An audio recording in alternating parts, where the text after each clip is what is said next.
2322.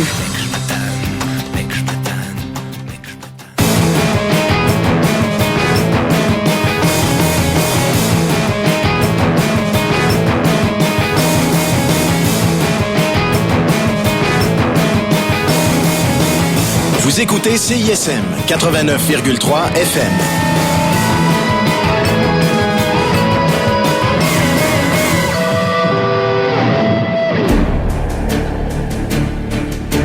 Zone de résistance.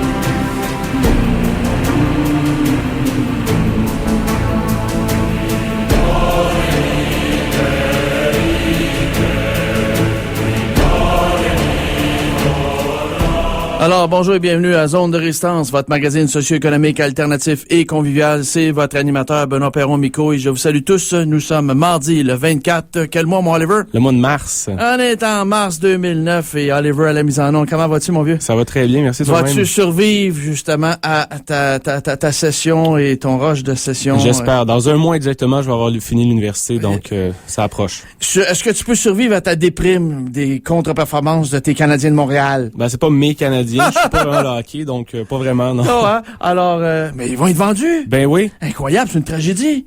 C'est pas possible. Es-tu sur les rangs peut-être pour être un acheteur potentiel, moi? Ben, je suis en train de voir si j'ai trop perdu d'argent avec la caisse de dépôt. À date, ça devrait bien aller, donc peut-être l'acheter. T'es framé. T'es comme 7 millions de Québécois. Ben ouais, à part une petite coterie élitiste d'environ, je dirais 3000 personnes. Eux autres, ils s'en sont bien tirés, mais le reste des Québécois se sont fait framer par nos petits amis de la Caisse des dépôts et de placement. Ben oui. Et puis en plus de ça, on voyait dans la presse hier qu'il y avait 6 acheteurs potentiels pour le Canadien si jamais M. George Gillett, l'Américain, vend le club de hockey, la Sainte-Flanelle, Vlimeux, la Sainte-Flanelle, qui fête son 100e anniversaire. Et il y a 4 personnes physiques et 2 personnes morales dans les 6 personnes mentionnées par la presse.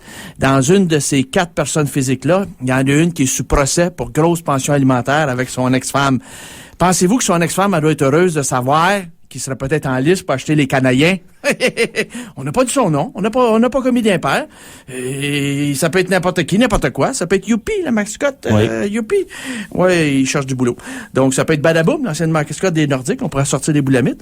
Hein? Il sait pas trop quoi faire de son corps et de son plumage. Donc, chers auditeurs, les Canadiens, on va suivre ça. Quelle année de misère. C'est donc d'une tristesse. Des joueurs de hockey millionnaires, multimillionnaires, complexés, qui ne savent pas comment assurer l'avenir pour leur famille. Ils savent pas trop quoi faire. Je compatis avec eux. C'est d'une tristesse inouïe. Alors, je sais pas où est-ce qu'on s'en va. Où est-ce qu'on s'en va? Mais on s'en va bien bas. Bon, chers auditeurs, la citation, comme à chaque début d'émission, est la suivante.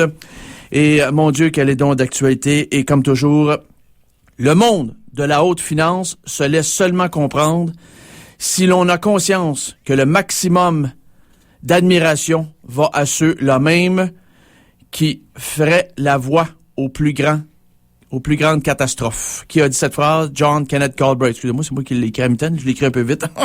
Je vais la répéter. Le monde de la haute finance se laisse seulement comprendre si l'on a conscience que le maximum d'admiration va à ceux-là même qui feraient la voie aux plus grandes catastrophes, qui ferait la voie, qui ouvre la voie. Ça va, c'est John Kenneth Galbraith, c'est un économiste canadien, naturalisé américain, qui fut conseiller économique de monsieur le président John F. Kennedy, un bonhomme 6 pieds 6 pouces qui mesurait, un grand bonhomme qui disait aussi ceci: le cannibalisme a cédé sa place au capitalisme quand l'homme s'est rendu compte qu'il était plus avantageux d'exploiter son prochain que de le manger. Miam, miam, miam, miam.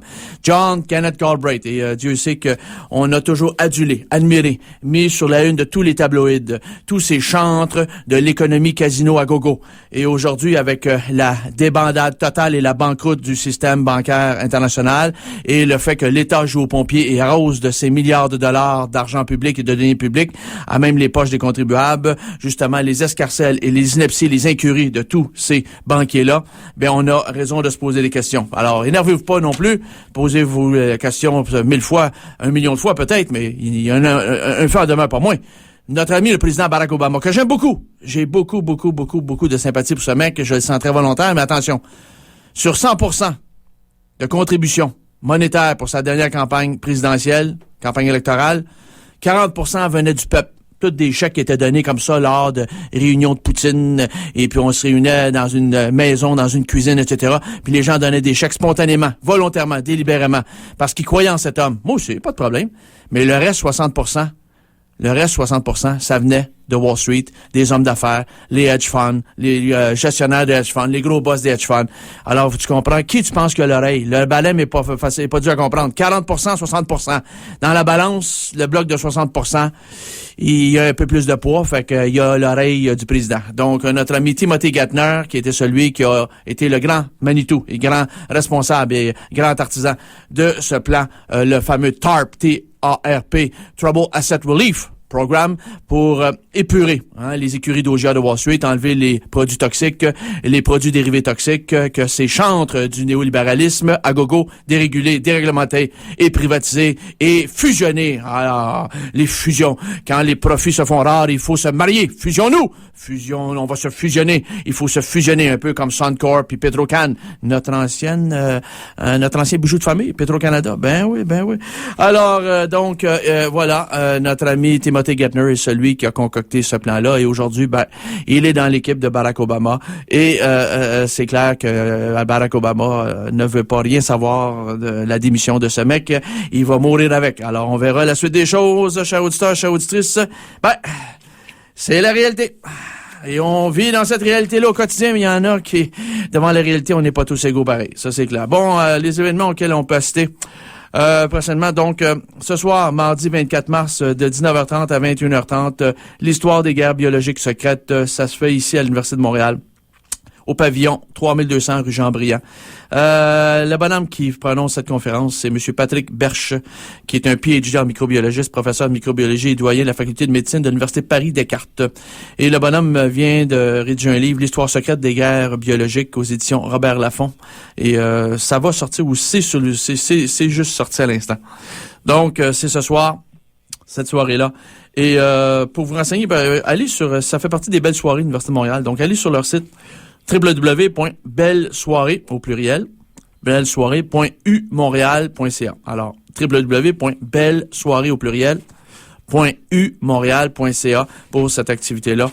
Et oui, ça promet d'être intéressant, effectivement, cette conférence de Monsieur Berche. Énergie Solaire Québec organise sa 61e clinique solaire, ou 61e, on est rendu à peu près. Apprenez l'ABC de l'installation de chauffe-piscine solaire résidentielle. Mais j'ai pas de piscine. Oui, mais peut-être une mangeoire d'oiseaux. On peut réchauffer les pattes des moineaux, quand même, avec des panneaux solaires. Tout se fait. Et ça va être donné par M. Bertrand Roy et Paul Martel, les deux patrons de la firme corporative Solex, chauffe-piscine solaire Solex de l'île Perrot. Donc, c'est le samedi 4 avril prochain, de 9h à midi. Alors, Énergie Solaire Québec n'en fait qu'une seule par année, une clinique sur les chaudes piscines solaires. Donc, ne l'arrêtez pas si vous êtes propriétaire d'une piscine, c'est pour vous. Au lieu de chauffer à l'électricité, au gaz, à l'huile, ça coûte cher, ça. Hein, ça coûte cher. Chauffer une piscine, oui, monsieur, plus tu as du volume d'eau à chauffer, plus ça coûte cher. Donc, avec des panneaux solaires, ça coûte cher sur le coup, mais après ça, tu peux l'amortir, ton investissement, en 3 saisons de bagnade. Qu'est-ce que t'en penses? Ben oui. Donc, ça se fait au Resto Bar Saint-Laurent, 1300 boulevard Marcel-Lorrain à Ville-Saint-Laurent. Le coût membre est de 30 $, le coût non membre est de 40 $. Vous allez sur le site web d'Énergie Solaire Québec dans le www.esq.qc.ca. www.esq.qc.ca. Et vous avez la ligne Info Solaire également dans le 514-392-0095. 392-0095. Voilà. Et, chers auditeurs, je vais aussi, parler de la conférence que je donne demain soir, la deuxième du genre, sur Monsieur Bernard Madoff. Mais juste avant, chers auditeurs, la semaine passée, j'avais parlé de mes petites péripéties que j'avais eues avec la direction de l'UQAM concernant les conférences thématiques que je donnais dans le cadre de mes cours depuis 7 ans, et j'avais accès aux locaux en tant que chargé de cours à l'UQAM, et que là, dorénavant, bien écoutez, la salle, c'est payé, le contrat est officiel, tout est en règle, donc ça n'a pas été bloqué, donc